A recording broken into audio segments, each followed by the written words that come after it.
Mabsat, nandito tayo kay Attorney Enzo Recto, mga kakabsat. Ito, pakinggan natin to. Close kay Sara na si Attorney Kilala. Mabsat, no? Iimbestigahan na. Diyos ko Lord. Ito na, pakinggan natin Attorney Enzo Recto. Okay, sa mga bagong pasok, huwag kalimutan mag-like and subscribe, mga kapsat. Here we go.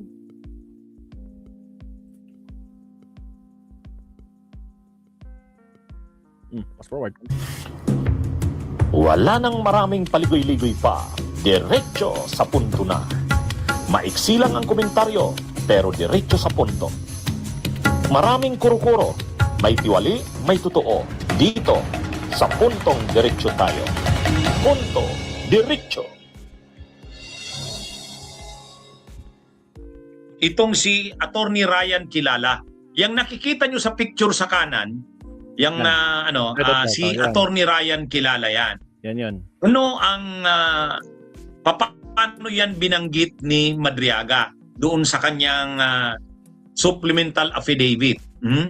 Ang pagkakabanggit ni Madriaga niyan, may connection yan si Ryan Kilala kay Sara Duterte. Bakit? Si Sara Duterte ay nag-aral ng abogasiya sa San Sebastian. Sa San Sebastian College, no? Ayon kay Madriaga, ito nga yung napikon si Sara eh. Kasi sabi ni Madriaga, mahina daw sa klase sa College Uglo si Sara. Mabuti na lang daw ang associate din ng San Sebastian na dating professor ni Sara, itong si Attorney Ryan Kilala ay tinulungan si Sara na malampasan ang abogasiya, makagraduate ito sa San Sebastian. Ang tumulong sa kanya umano, ayon kay Madriaga, ay itong si Attorney Ryan Kilala. Ayan, mga kabunyog. Ngayon, itong si Ryan Kilala, ito rin ang binabanggit ni Madriaga na kakilala niya ito eh. Kasi mahilig ito sa mga sasakyan, yung mga sasakyan, itong si Attorney Kilala. Yung pala ay yun. ito pa lang si Madriaga, mayroong paayusan ng mga sasakyan, parang talyer doon sa Cainta, sa Rizal. Shout out, Dukha. Laging nandun Salamat. itong si Attorney Kilala. Kaya naging silang magkaibigan na matalik.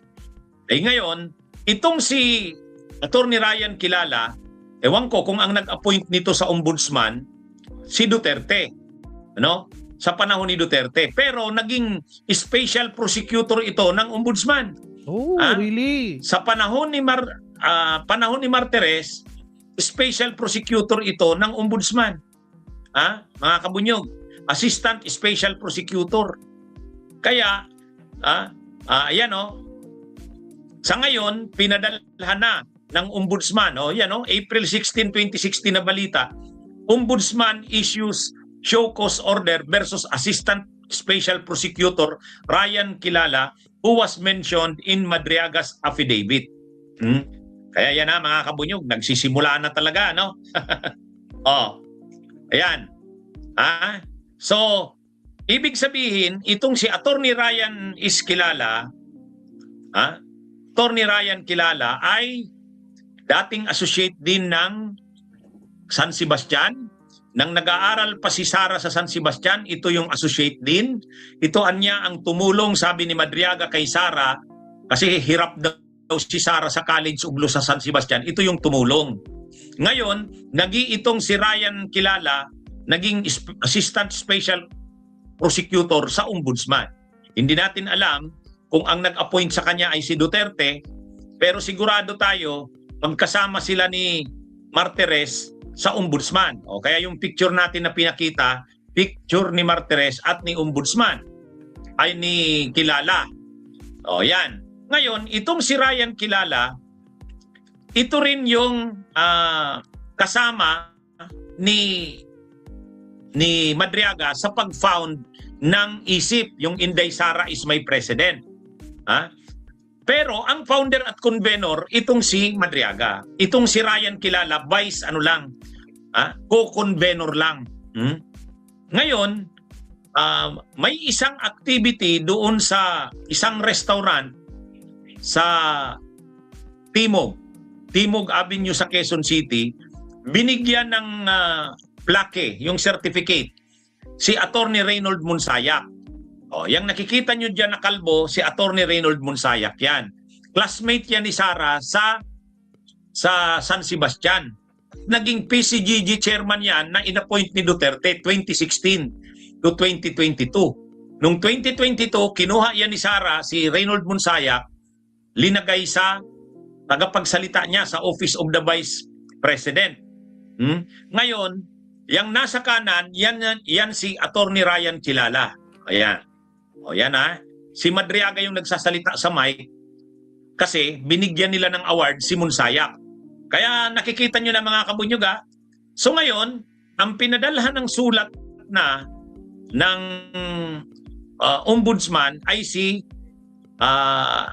Attorney Ryan Kilala. Bakit siya? Kasi siya siyempre yung siya siyempre ang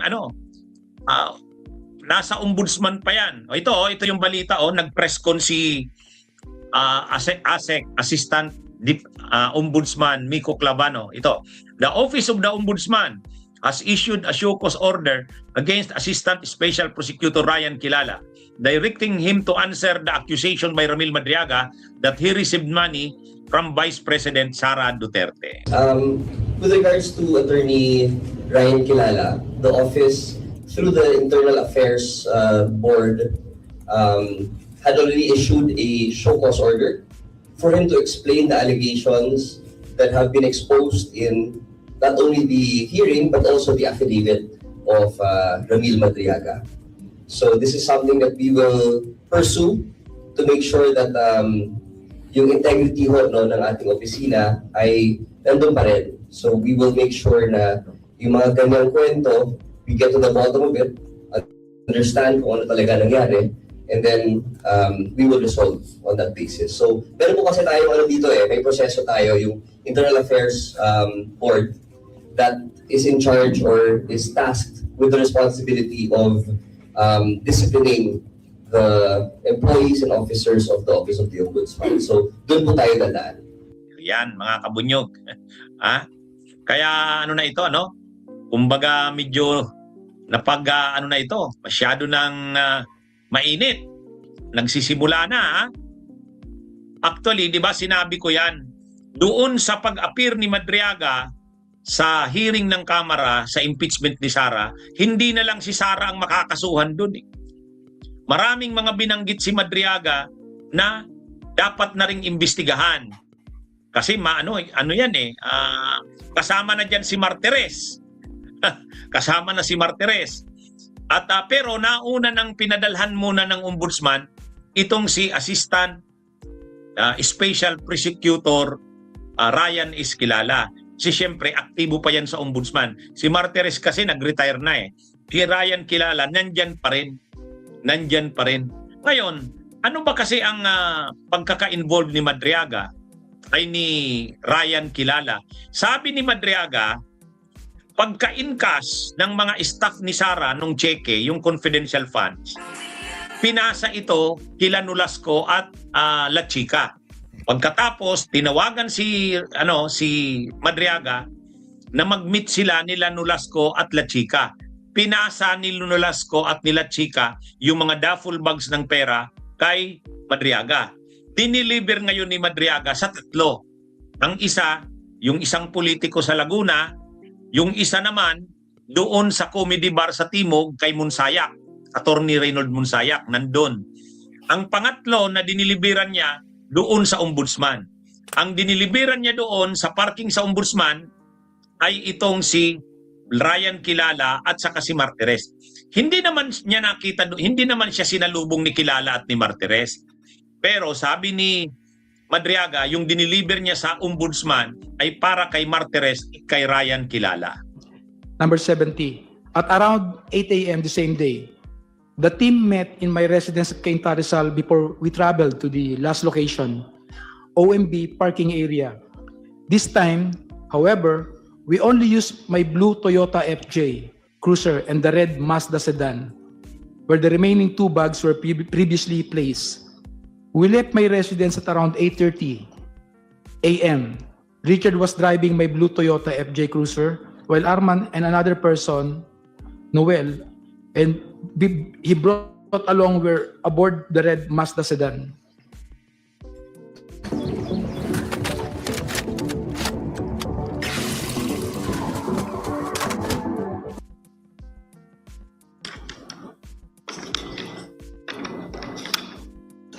'71.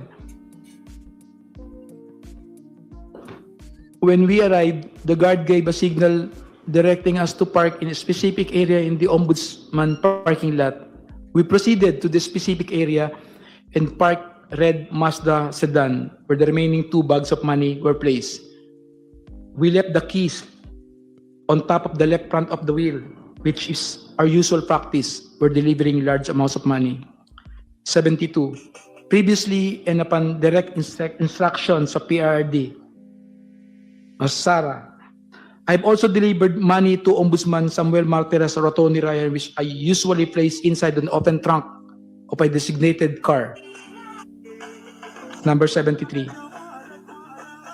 After completing the last delivery, we left the Ombudsman compound aboard my blue Toyota FJ Cruiser. O yan mga kabunyog. Ha? Ito na. Kaya ngayon, dahil nabanggit si Ryan Kilala, pinadalhan na ngayon ng show cause order. Nako po. Ayan. Ha? So malinaw yan mga kabunyog. Simula na, no? Nagsisimula na. Ang ibinigay lang kay Ryan Kilala, 48 hours. Within 48 hours. Yan na yun. Explain bakit hindi ka dapat kasuhan ng administrative at criminal cases. Ha? So within 48 hours, ang binigay ang show cause order kay Ryan Kilala ay 48 hours. Ayan mga kabunyog. Actually, magmula nang mag-appear si Madriaga, wala tayong naririnig talaga kay Ryan Kilala eh. Sabi ko, bakit hindi nagsasalita yung Ryan Kilala? Samantalang napaka-controversial niya. Bakit napaka-controversial? Kasi siya yung binanggit ni Madriaga na associate din ng San Sebastian na tumulong kay Sara na makapasa sa San Sebastian. Aklap, no?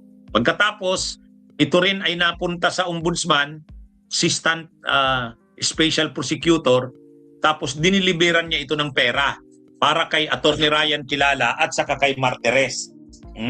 So yan mga kabunyog. So ngayon, ang bilis din talaga ni Ombudsman Buying Rimulya. Pinag-explain kaagad itong si Ryan Kilala. Siyempre, empleyado pa siya ng ombudsman eh. Binasa ko nga yung text nung show cause order eh. Mag-explain daw itong si Attorney Ryan Kilala bakit hindi siya dapat kasuhan, administrative at criminal. Ayan mga kabunyog. Kaya ano na ito? Mayroon ng isang